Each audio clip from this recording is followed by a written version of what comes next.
제목을 함께 같이 읽어보시겠습니다.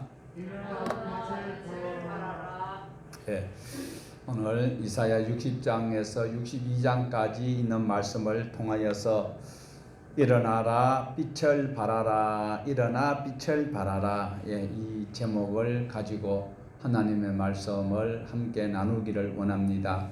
우리는 지난 시간에 58장 그리고 59장을 통하여서 이스라엘 민족들이 어떤 신앙생활을 하였는지를 구체적으로 살펴보았습니다.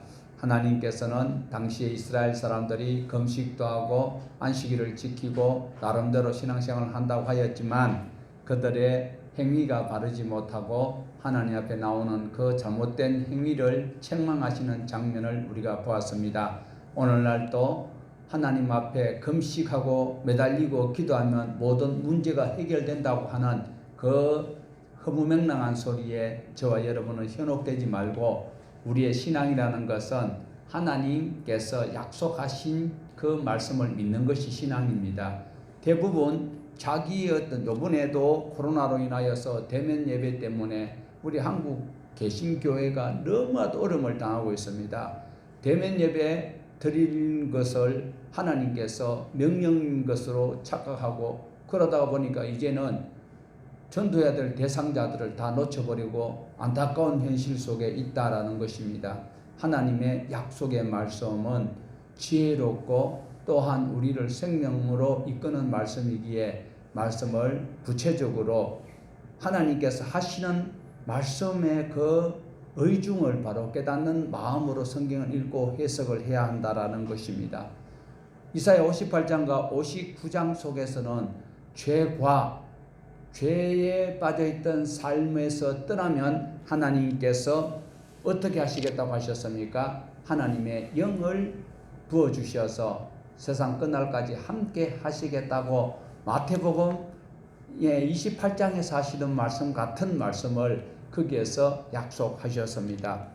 죄화에서 떠난 삶을 살아갈 때에 하나님께서 약속하신 약속이 있다는 것을 꼭 기억을 하시고, 그리고 말씀대로 살려고 하는 그런 분들이 이 자리에 있을 줄로 믿습니다. 대안학교에 가서 외국 학교 가는 것이 중요한 것이 아니고 하나님께서 무엇을 하라고 우리를 불렀었고 그리스도인으로 삼았었는지를 분명히 알고 신앙할 수 있는 지혜로운 자들 되기를 바랍니다. 오늘 1절에 보는 것처럼 뭐라고 말씀합니까? 일어나라 빛을 발하라 이는 내 빛이 이르렀고 여호와의 영광이 내 위에 임하였느니라. 자, 우리가 59장 21절에 보았던 것을 다시 한번 기억하면서 한번 같이 읽어보시겠습니다. 여호와께서 이르시되 내가 그들과 세운 나의 언약이 이러하니 곧 내 위에 있는 나의 영과 내 입에 둔 나의 말이 이제부터 영원하도록 내 입에서와 내 후손의 입에서와 내 후손의 입에서 떠나지 아니하리라 하시니라. 여호와의 말씀이니라. 여호와의 영광이 어디에 임하였다고요? 어디에 임하였다고요?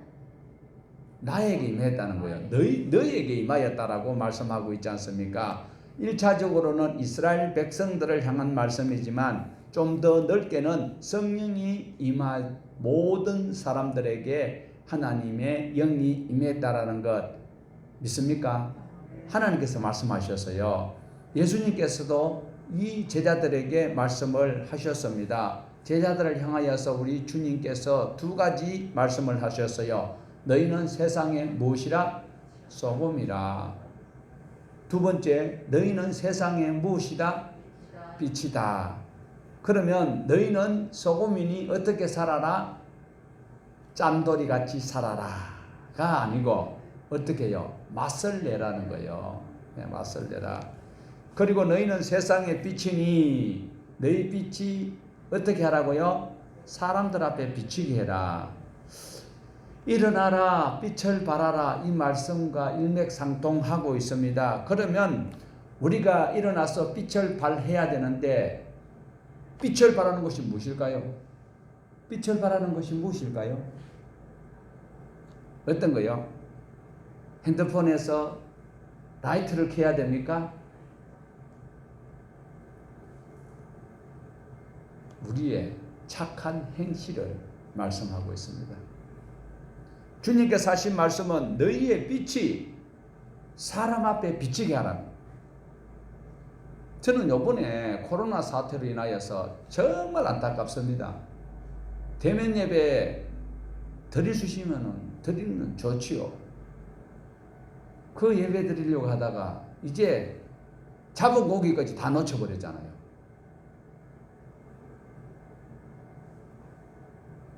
우리의 착한 행실로 인해서 사람들에게 비춰서 그분들이 인정하고 교회를 후원하고 지원하고 도울 수 있는 방안을 도모를 해야 되는데 그러지 못했다라는 목숨을 걸고 교회 와서 예배를 드리면 하나님이 해주신다. 성경에 있어요.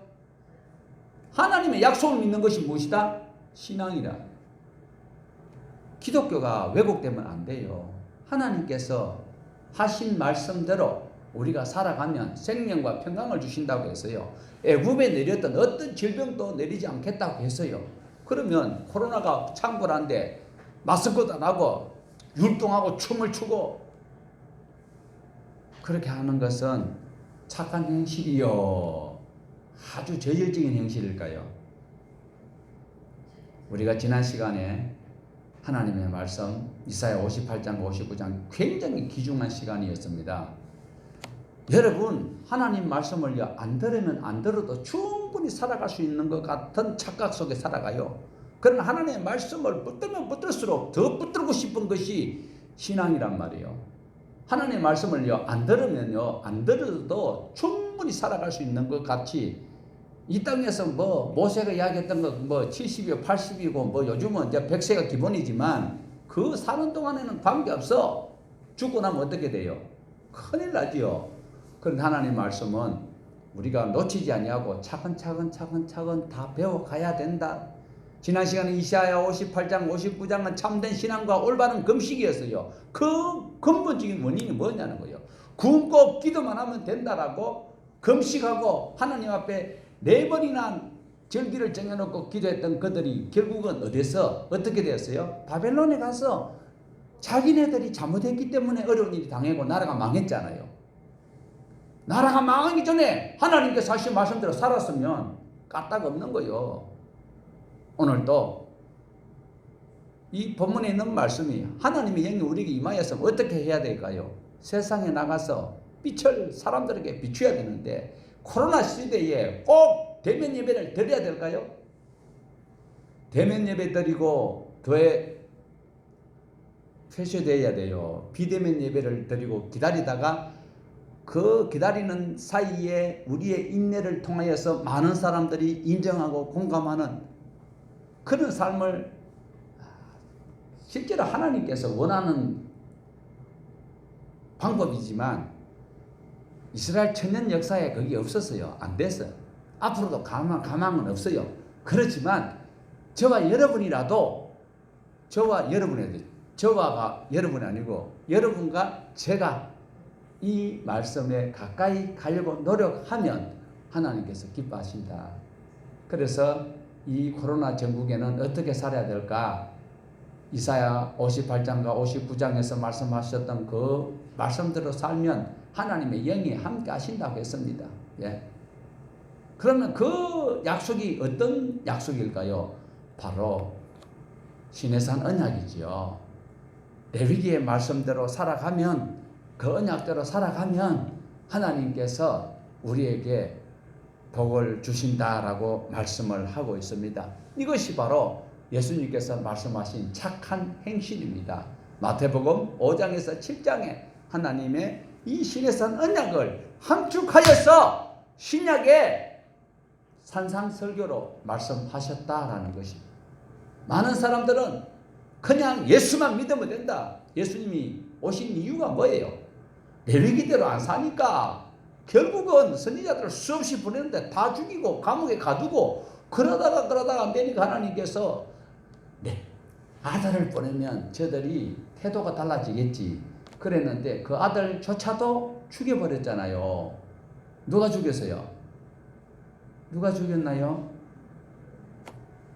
자기네들은 안 그것처럼 시침을 뚝 떼고 앉아 있는데, 자, 우리가 복음을 증거를 해야 되지요.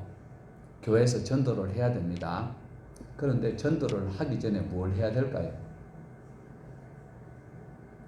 교회에서 싸움을 해서 신발이 막 유창 너머로 막 길가 도로에 떨어지고 막 도망가고 막 그래 하는 교회들이 있죠. 1층 2층 갈라져 예배 드리고, 그리고 나와가지고는 예수 믿고 천국 갑시다. 예수 믿고 천국 갑시다. 그거 정말 은혜되는 과정일까요? 아니지요. 우리는요, 그리스도인이 되면 윤리적으로 도덕적으로 월등해야 됩니다. 타 종교는요 굉장히 윤리 도덕적이지 못한데도 굉장히 윤리 도덕적으로 살아가려고 하고 있어요. 천주교, 우리가 그분들을 함부로 말할 수 없는 것이 얼마나 우리보다 선행을 잘 하는지. 천주교인들이 이렇게 코로나에 많이 감염된 이야기를 들어본 적 있나요? 오늘 저와 여러분이 복음을 전하기 전에 착한 행실을, 사람들이 인정할 수 있는 삶을 살아야, 그리고 예수 믿고 천국 갑시다. 그러면 상대방이 전도지를 받고 전도하는 자의 마음을 받아들일까요? 거부할까요? 오늘 저와 여러분은 바로 착한 행실을 행해야 됩니다.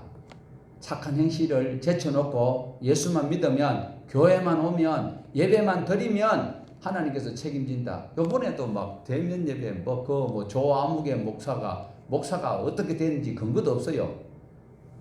근거가 없는 것이 아니라 불명확한데도 자기가 그렇게 집회를 하는데 코로나가 한 번도 안 걸렸다고 큰 소리 치고 있는, 수많은 어려움을 이렇게 만들어내고 있는 이 행위가 바로 상주에 있었던 BTJ하고 또 IM인가 정말 하나님께 누를 끼치는 행위를 하고 말았습니다. 전도할 수 있을까요? 전도할 수 있나요? 아니, 대답해 보세요. 네, 예수 믿습니다. 오늘 교회 갔다 왔습니다 하면 상대방들이 어떻게 생각할까요? 오늘 우리는 충분히 방역 거리를 지키고 방역에 준수를 하고 있습니다. 그렇지만 우리가 근거를 남기기 위해서 또 이렇게 유튜브로 계속 예배를 드리고 있잖아요. 여러분, 이러한 행위조차도 죄송스러워요. 하나님 앞에 한번 화끈하게 내가 순교적 어떤 예배, 대면 예배를 드리고 끝나는 것 같으면 목숨 걸고 그래 할 수 있지요. 그러나 IM인가 BTJ 아주 전도하는데 걸림돌이 되었다라는 것 부정할 수 없습니다. 오늘 저와 여러분은 신앙 고백을 하고, 그리고 하늘에 계신 아버지의 뜻을 이루어드리기 위해서 부름받은 하나님의 일꾼들이라는 사실을 꼭 기억을 하셔야 됩니다. 우리 3절 같이 보십시다. 나라들은 내 빛으로, 왕들은 비치는 내 광명으로 나오리라. 나라들은 무엇으로요? 너의 빛으로. 예수님의 빛이 아닙니다. 하나님의 빛이 아닙니다. 하나님께서 우리에게 주셨어요. 예수님의 영광과 하나님의 영광이 우리에게 비쳤으니까 우리는 반사적인 그 삶을 우리가 살아가야 된다라는 것입니다. 왕들에게 비치는 누구의 광명으로요? 너의 광명으로. 하나님께서는 직접적으로 일할 수도 있지만 창조하실 때는 하나님께서 직접적으로 창조를 다 하셨어요. 그리고 모든 창조가 완성되고 난 다음에 거의 사람에게 위탁하셨고, 하나님을 아버지로, 예수님을 구주로 고백하는 자들을 통하여서 하나님의 일을 하신다 안 하신다? 하신다라는 것입니다. 어둠이 땅을 덮고 짙은 어둠이 민족을 덮을 때 여호와의 영광이 누구에게 임하면요? 하나님의 사람들에게 임하면 구체적으로 누구에게요? 이스라엘 백성들에게 하나님의 영이 임하면 이스라엘은 빛을 드러내게 해야 된다는.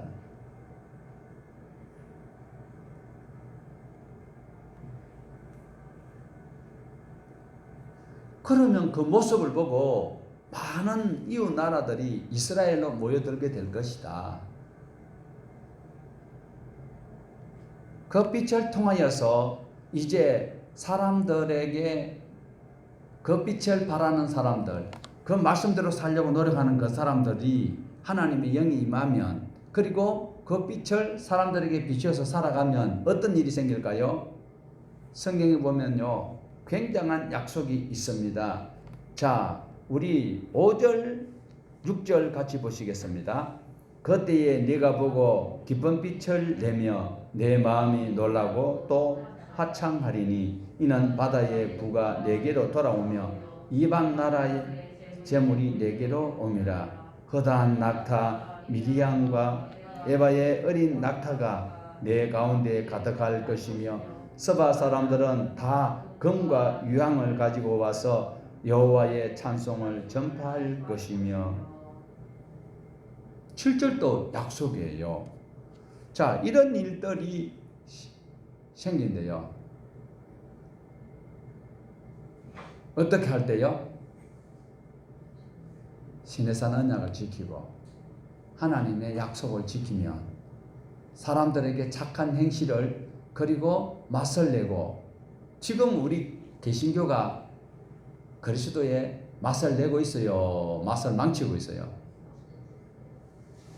신앙생활 제일 오래 하셨다고 생각하고 계시는 우리 권사님 말씀해 보세요. 지금 대면 예배를 꼭 드려야만이 맛을 냅니까? 그러면 누군가가 반문할 거요. 그러면 대면 예배가 죄냐고. 대면 예배가 죄가 아니라 당연히 대면 예배가 우리 1순위가 돼야 되겠지만 지금은 특수한 상황이잖아요. 그래서 저는 꿈속에서도 막 계속 요즘 누가 질문을 하면 대면 예배를 지금 막 우리 그리스도교에 대해서 그게 막 변증하기에 바빠요. 그래서 꿈속에서도 연습을 하는 이런 꿈을 꾸는데, 야, 잘못하다간 제가 그리스도인이 될 것 같아요. 예수 믿는 사람처럼 돼야 되는데 아직 부족해서, 그죠? 아직 기가 그대로 있잖아, 그죠? 야, 우리가 하나님 말씀대로 살면 이런 영광과 부를 주신다고 하는데 기분이 좋아요, 나빠요? 우리에게 이런 걸 주시겠다라고 1차적으로는 이스라엘 백성들에게 하시는 말씀입니다. 이사야 58장 59장의 사랑과 정의의 삶을 살면, 신약에 와서는 예수님께서 하신 말씀대로 착한 행실을 행하면 그 행실을 통하여서 사람과 재물을 더하여 주시겠다 믿으십시오. 이렇게 하신대요. 회복의 말씀이 그 시대 이스라엘 사람에게만 주어진 것이 아니라 코로나로 인하여서 이제 기독교가 영영 사라지는 것은 절대로 아니에요. 이번 계기에 지금 우리 개신교의 또 대표적인 단체에서 사죄까지 했어요. 그리고 지금이라도 우리가 착한 행실을 행하면, 맛을 내면 사람들이 선교단체와 교회는 다르구나, 이것을 분명하게 우리가 맛을 내고 착한 행실을 하면 많은 사람들이 우리에게로 돌아올 기회가, 이 말씀에 기대어서 이사야 58장과 59장에 있던 이 말씀대로 우리에게 회복시켜 주실 것을 믿는 것이 우리의 소망이 되어야 되고, 이 시간 우리가 결단을 해야 될 것입니다. 자, 우리 이 기대를 가지면서 19절과 20절 보시겠습니다. 다시는 낮에 해가 내 빛이 되지 아니하며 달도 내게 빛이, 오직 여호와가 내게 영원한 빛이 되며 내 하나님이 내 영광이 되리니 다시는 내 해가 지지 아니하며 내 달이 물러가지 아니할 것은 여호와가 내 하나님의 영원한 빛이 되고 내 슬픔의 날이 끝날 것입니다. 이런 날이 언제 일어날 수 있을까요? 우리가 정확하게 알 수는 없습니다. 절대로 알 수 없습니다. 그러나 22절에 보면 때가 되면 나 여호와가 속히 이루리라.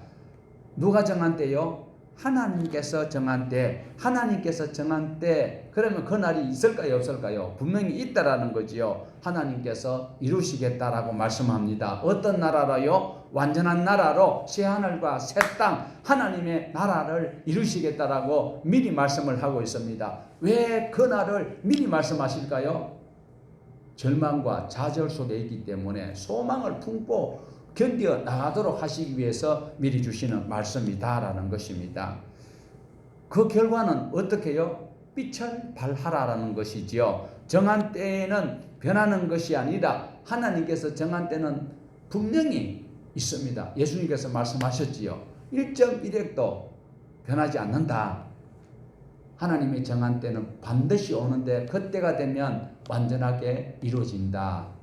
그래서 61장에서는요, 완전한 메시아 예수 그리스도를 통해서 이루실 그 약속을 말씀하고 있는데, 우리가 61장 1절에서 3절을 같이 한번 보십시다. 주 여호와의 영이 내게 내리셨으니 이는 여호와께서 내게 기름을 부어사 가난한 자에게 아름다운 소식을 전하게 하려 하심이라. 나를 보내사 마음이 상한 자를 고치며 포로된 자에게 자유를, 갇힌 자에게 노임을 선포하며 여호와의 은혜의 해와 우리 하나님의 보복의 날을 선포하여 모든 슬픈 자를 위로하되 무릇 시온에서 슬퍼하는 자에게 화관을 주어 그 죄를 대신하며 기쁨의 기름으로 그 슬픔을 대신하며 찬송의 옷으로 그 근심을 대신하고 그들이 곧 여호와께서 심으신 그 영광을 나타낼 자라 일컬음을 받게 하려 하심이라. 이 말씀 많이 듣던 말씀 같지요. 어디서 들었던 말씀일까요? 가난한 자에게 아름다운 소식이 전해질 것이다. 마음이 상한 자를 고치시고 포로된 자가 놓이고 갇힌 자가 놓임받는다. 누가요? 세례 요한의 제자들이 예수님께 와서 물었던 말씀이기도 합니다. 세례 요한조차도 헷갈려서 감옥에 갇혀 있으면서도 물어보았던 말씀인데, 실제로 구약에 예언되었던 이 말씀이 신약에서 성취되었던 말씀이다라는 것입니다. 지금 이 순간에는 바벨론에서 포로되어 있던 잡혀갔던 유다 이스라엘 백성들에게 전해지는 말씀이지만, 궁극적으로는 오늘 그리스도를 믿는 저와 여러분에게도 해당되는 말씀이다라는 것입니다. 우리에게 자유를 예수님이 주셔서요. 자유 받았어요. 재난지원금만 받았어요. 더 구체적으로 보면은요, 예수님께서 이 이사야의 말씀을 인용하시는데, 누가복음 4장을 보면은 우리 주님께서 자라나신 나사렛에서 설교한 내용이 나옵니다. 자, 누가복음 4장 18절에서 19절을 같이 보십니다. 주의 성령이 내게 임하셨으니 이는 가난한 자에게 복음을 전하게 하시려고 내게 기름을 부으시고 나를 보내사 포로된 자에게 자유를, 눈먼 자에게 다시 보게 함을 전파하며 눌린 자를 자유롭게 하고 주의 은혜의 해를 전파하게 하려 하심이라 하였더라. 이 61장에 있는 본문의 말씀을 예수님께서 회당에서 읽으셨다라는 것입니다. 그러면 이사야 예언이 성취되었을까요? 안 되었을까요? 성취되었지요. 참 우리는 머리가 비상하대요. 그죠? 그런데 그 당시에, 예수님 당시에 회당에 있던 그 사람들은 알았을까요? 몰랐을까요?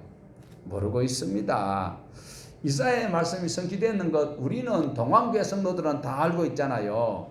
그런데 그 사람들은 예수가 물론 그 당시에는 예수님을 생각할 겨를이 없지요. 그렇지만 우리는 성취되었던 것을 알 수가 있습니다. 자, 그 다음에 21절을, 누가복음 4장 21절을 보면은 같이 봅니다. 이거 아닌데? 같이 보십시다. 이에 예수께서 그들에게 말씀하시되 이 글이 오늘 너희 귀에 응하였느니라 하시니라. 이렇게 선포를 하십니다. 이사야 61장의 예언의 말씀이 너희가 듣는 가운데 귀에 들려졌을 때에 이루어졌다라는 거예요. 지금 예수님께서 해당해서 말씀하실 때에 이사야 61장의 말씀이 약 700년 전의 말씀이 지금 이루어졌다. 우리는 다 믿고 있는데 그 당시의 사람들은 예수님을 보고도 못 깨달았습니다. 그러면서 무슨 말씀을 하시는가 하니까 선지자가 고향에서 환영을 받는다고 합니까? 못 받는다고 합니까? 엘리야와 엘리사도 당시에 북이스라엘에서 활동했던 분들이지만 그분들이 이스라엘 사람들에게 인기가 있었을까요? 없었을까요? 없었어요. 오히려 타국인들이 더 은혜를 받았던 것을 볼 수가 있습니다.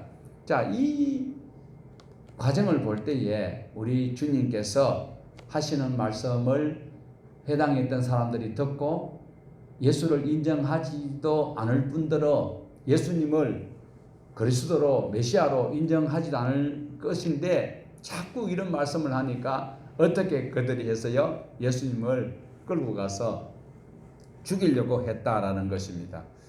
예수님은 자기 성장했던 곳, 우리는 보통 고향이라고 하면 태어났던 곳을 고향이라고 하는데 예수님께서 나사렛에서 성장하셨지 거기에서 태어난 것은 아닌 것 아시지요? 예. 자, 이사야 61장에서 자신이 말씀하신 그것을 예표를 하고 있습니다. 우리는 이 말씀을 통하여서 예수님이 그리스도시다라는 것을 확실히 알고 있습니다. 예수님이 오심으로 말미암아 가난한 자, 마음이 상한 자, 포로된 자, 갇힌 자를 부르시고 그들에게 기쁨을 주셔서요. 첫 번째 어떤 사람이 복이 있다고 마태복음에서 말씀을 하고 있습니까? 심령이 가난한 자는 복이 있다. 그리고 누가복음에서는요, 노골적으로 가난한 자가 복이 있다라고 말씀을 합니다.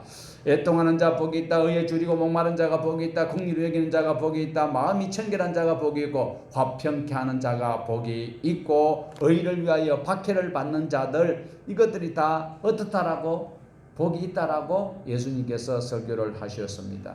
그리고 이사야 61장 4절부터 무너진 예루살렘이 회복될 것이고 사람들로부터 인정받을 뿐만 아니라 재물이 풍족하여질 것을 말씀을 하고 있고, 그 다음에 9절부터는 당대의 복을 누릴 뿐만 아니라 자녀들까지도, 자손들에게까지도 이 복이 임할 것이다 라고 말씀하고 있어요. 우리 61장 9절을 같이 보십니다. 그들의 자손을 문나라 가운데에, 그들의 후손을 만민 가운데에 알리리니 무릇 이를 보는 자가 그들은 여호와께 복받은 자손이라 인정하리라. 안 믿는 사람들이 볼 때에 그들은 여호와께 복받은 자손들이다 라고 말씀을 하고 있습니다. 자, 우리는 신앙생활 이 정도로 잘하고 있는데 내 자녀들 바라보면 걱정이 됩니까? 걱정이 됩니까? 권사님 어릴 때 생각해 보세요. 어릴 때 생각하면 우리 자녀들이 그래도 잘하고 있으니까 내가 하나님 앞에 잘하면 우리 자손들도 이 복을 받는다라고 말씀을 하고 있습니다. 자, 62장 4절을 우리 같이 한번 보시겠습니다. 62장 4절. 다시는 너를 버림받은 자라 부르지 아니하며 다시는 내 땅을 황무지라 부르지 아니하고 오직 너를 헵시바라 하며 내 땅을 이는 여호와께서 너를 기뻐하실 것이며 내 땅이 결혼할 것처럼 될 것입니다. 자, 헵시바라는 단어가 나오고 있습니다.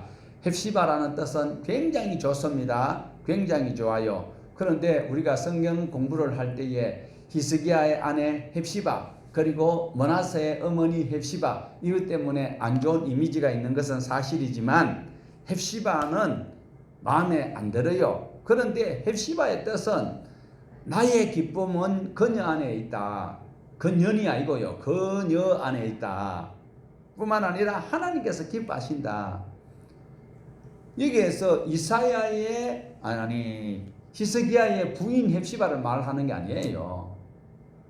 헵시바는 나의 기쁨은 그녀 안에 있다. 하나님께서 기뻐하신다. 이 소리는 바벨론에 포로되어 있는 그들, 하나님 말씀을 어겨서 지금 쫓겨난 그들을 하나님께서 다시 품으신다라는 말씀을 하고 있어요. 그리고 뷸라라고 말하고 있죠.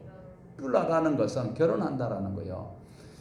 말을 안 들었어. 고멜 같은 여자요, 이스라엘이.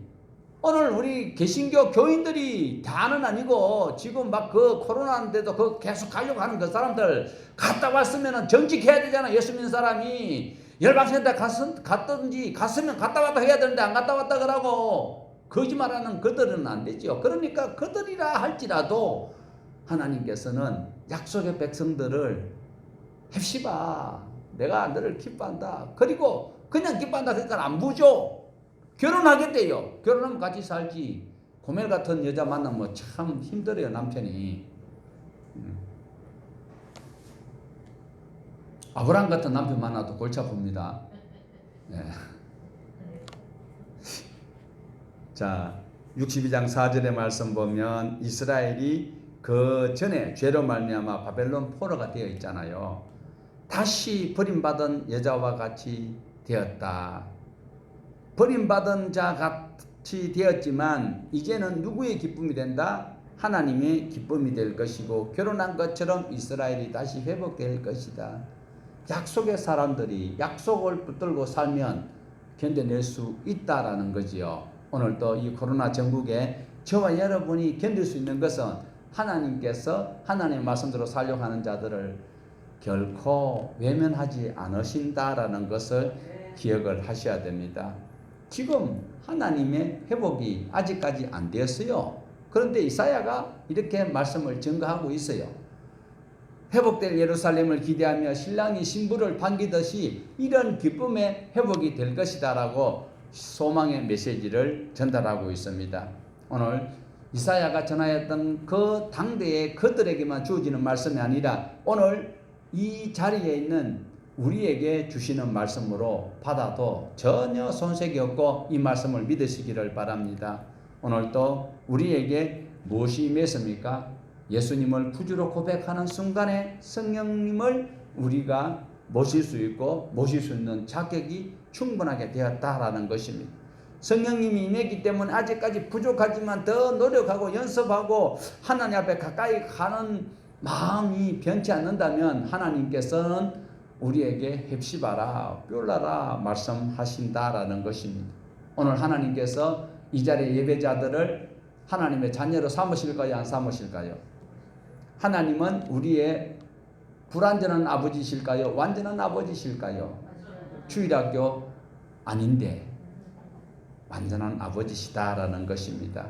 오늘도 우리 자녀들을 보면 손주들을 보면 눈에 넣어도 안 아플 정도로 실수가 있는데도 귀엽게 여길 수 있는 그 마음처럼 하나님께서는 완벽한 아담이 아니지만 오늘도 부족하지만 여전히 성령님께서 우리 속에서 한없는 탄식으로 강구하고 계실 때에 우리가 변화하는 그런 노력이 있다면 착한 행실을 그리고 소금의 맛을 내고 빛을 여러 사람 앞에 드러낸다면 하나님께서는 우리에게 약속하신 약속이 변하지 않고 집행이 된다라는 것을 말씀을 하고 있습니다. 오늘도 일어나서 빛을 발해야 하나님의 자식이 되는 것은 기정사실이지만 여러 가지로 내 생각이 오염돼 불을 켜요. 랜턴에 불을 켜는데 그 앞에 뭐 오염이 돼서 희미해요. 그렇지만 믿음으로 신앙으로 말씀으로 그것을 하나하나 벗겨내는 착한 행실을 살아간다면 하나님께서는 오직 우리에게 아름다운 열매를 맺게 주실 것입니다. 다시 한번 우리 62장 9절을 보시겠습니다. 오직 추수한 자가 그것을 먹고 나 여호와를 찬송할 것이요 거둔 자가 그것을 나의 성소뜰에서 마시리라 하였느니라. 추수해서 그것을 먹을 수 있는 기쁨을 누릴 수 있다는 건 농사 지은 분들도 다 알겠지만 대부분 사람들은 이 말씀이 뭐가 중요할까? 자, 우리 청년들 이 말씀이 뭐 와닿는 게 있어요? 아니 추수 자기가 심은 거 굳어서 먹는데 뭐 그것이 뭐 당연한 것이지 이렇게 생각 안 들어요? 그것만 생각 들지요. 그러나 이 당시에 이 말씀이 어떤 말씀이냐면 농사를 씨를 뿌려서 농사를 다 해놨는데 적군이 쳐들어오면 먹을 수 있어요 없어요? 적군이 쳐들어오면 이 추수했는 것을 못 먹는 것 추수해서 못 먹는 것이 문제가 아니라 생명이 유지가 안 돼요. 그러니까 하나님께서 씨 뿌려서 거두어서 먹을 수 있도록 해주시는 것이 편안하다는 소리예요. 제가 그저께 뭐 웹사이트에서 이래 보다 보니까 참 안타까운 현실을 봤어요. 은행에서 근무하고 있는 청문 경찰이 받는 급여가 170몇만 원밖에 안 된대요. 그런데 실제로 그 사람들이 우리가 볼 때는 은행에서 바로 직고용한 줄 알고 있는데 그들이 아니고 용역회사가 따로 있대요. 그러면 용역회사에서 그 은행하고 계약할 때는요, 금액이 배가 넘어요. 그런데 이 중간에서 자기네들이 일을 한 것만큼만 받으면은 행복한 사람들이야, 이 사람들이. 그런데 그거 못 받아요. 용역회사에서 절반 이상 떼가 버리는 거예요. 자기네들 했는 게 뭐가 있는데? 이거 지금 이 정권에서 그걸 바로 잡아야 돼. 그래야 돼. 국민 청구만 해제될 것이 아니라 세상에 중간에서 손도 안 대고 털도 안 깎고 다 먹어버리니까 거기에서 열심히 일해봐야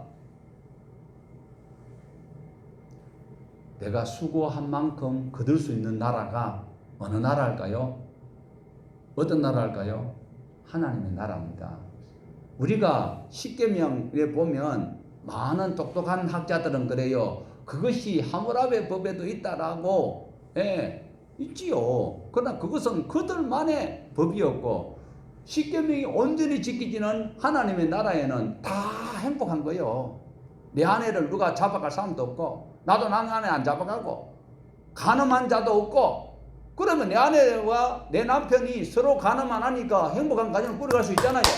그런데 하므라비 법에 나와 있는 그것은 힘 있는 사람은 힘 없는 사람의 아내를 빼앗아가요.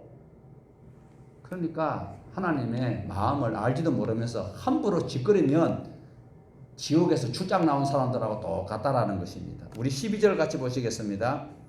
사람들이 너를 일컬어 거룩한 백성이라 여호와께서 후속하신 자라 하겠고 또 너를 일컬어 버림받지 아니한 성읍이라 하리라. 누가 이런 이야기를 할 수 있다고요? 사람들이, 외부의 사람들이, 그러니까 하나님 말씀대로 살아갈 때에 하나님께서 지켜주시니까 외부의 사람들이 야, 교회는 충분히 그럴 수 있어. 이 소리 우리 꼭 들어야 됩니다.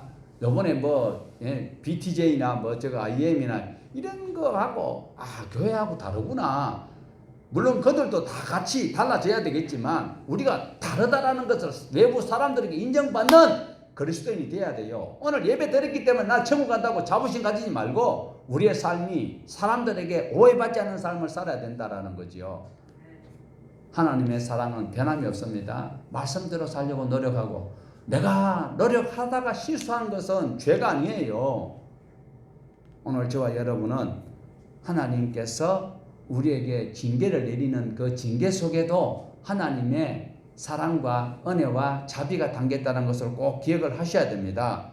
오늘도 우리를 사랑하신 하나님께서 우리를 바라보고 계십니다. 오늘도 그 하나님 앞에 믿음의 발을 내디딜 수 있는 우리 모두가 되기를 주님의 이름으로 축복합니다.